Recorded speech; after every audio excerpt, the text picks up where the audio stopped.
Magandang araw po sa inyo lahat. Latest weather update po muli tayo ngayong araw po ng Lunes, October 2, 2023.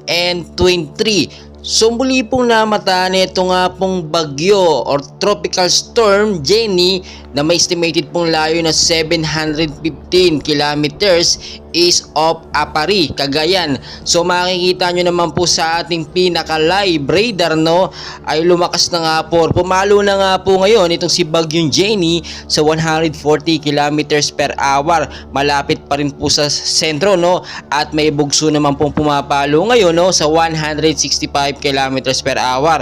Pa northwestward po ang kilos niya sa bilis nga po na 10 kilometers per hour. So kung makikita nyo po sa ating pinaka-live radar na patuloy po itong kumikilos at tinatahak nga po nito ang bandang North Luzon. Pero apektado po ngayon ang ilang bahagi nga po ng east of Apari, Cagayan, at nakikita naman natin posibleng magtaya po ng signal number 1 hanggang signal number 2 ang lugar nga po lalawigan ng Apari, Cagayan dahil kung makikita nyo po sa ating pinaka-live radar pa northwestward ang kilo sa bilis nga po na 10 kilometers per hour ay pumapalo po sa 140 kilometers per hour. Ito nga po si Bagyong Jenny. At estimated po natin, posible po itong lumakas sa paglipas nga po ng ilang mga oras lamang or within 24 hours ay maikukonsider na po natin ito bilang isang very strong typhoon. Papunta na nga po ito sa tinatawag natin na super typhoon category, and hopefully hindi naman po siguro mangyari o wag naman magkaganon kasi alam naman natin malakas talaga pagka naging isang super typhoon ang bagyo. So makikita nyo po talagang pasok or nasa loob ng Philippine Area of Responsibility.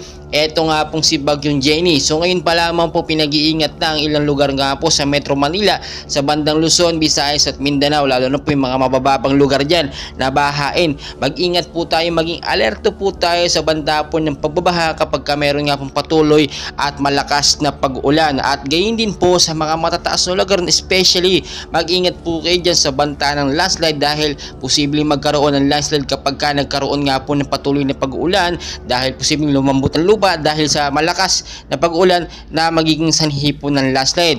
Ang panahon naman po natin ngayon ay makakaranas tayo siguro ng kaunting pag-init lang naman ng araw at ini-expect po natin pagdating ng hapon at sa gabi ay dyan po lalakas at magkakaroon talaga ng epekto. Ito nga pong si Typhoon Jenny. So kung may mga lakad po kayo tuwing hapon hanggang sa gabi ay i-cancel po natin at bantayan natin ang ating panahon.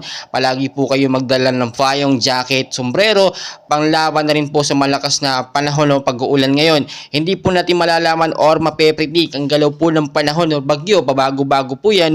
So dapat maging ready tayo sa bawat posibilidad. So patuloy ko po kayo i-update. And please, huwag pong kalimutan mag-like and subscribe for more weather updates, and pakishare na rin po sa ating mga loved ones. Maraming salamat po.